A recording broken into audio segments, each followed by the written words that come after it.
En vous baladant dans Paris, peut-être avez-vous croisé des pieds d'arbres végétalisés, mais savez-vous qu'une vie animale peut s'y cacher ?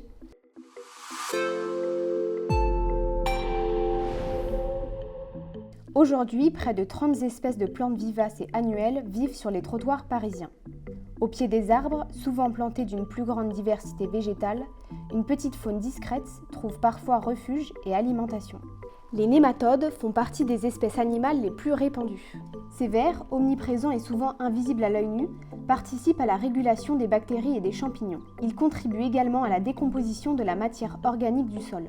Tout comme les fourmis, lombrics, cloportes et araignées, sans oublier les coccinelles qui débarrassent les plantes des pucerons envahisseurs.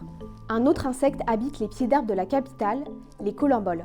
Minuscules, plus petits qu'un grain de riz, ces arthropodes jouent un rôle crucial dans le recyclage des matières organiques.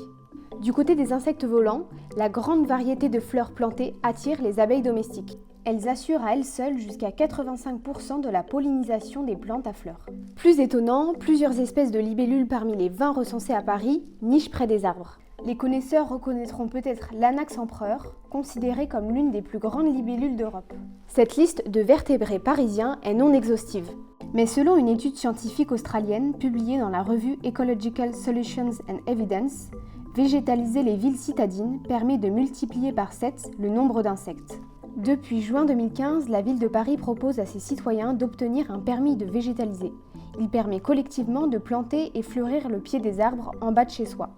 Au total, d'après l'atelier d'urbanisme parisien, dans les rues de la capitale sur plus de 650 km de voies, plus de 106 000 arbres ont été plantés.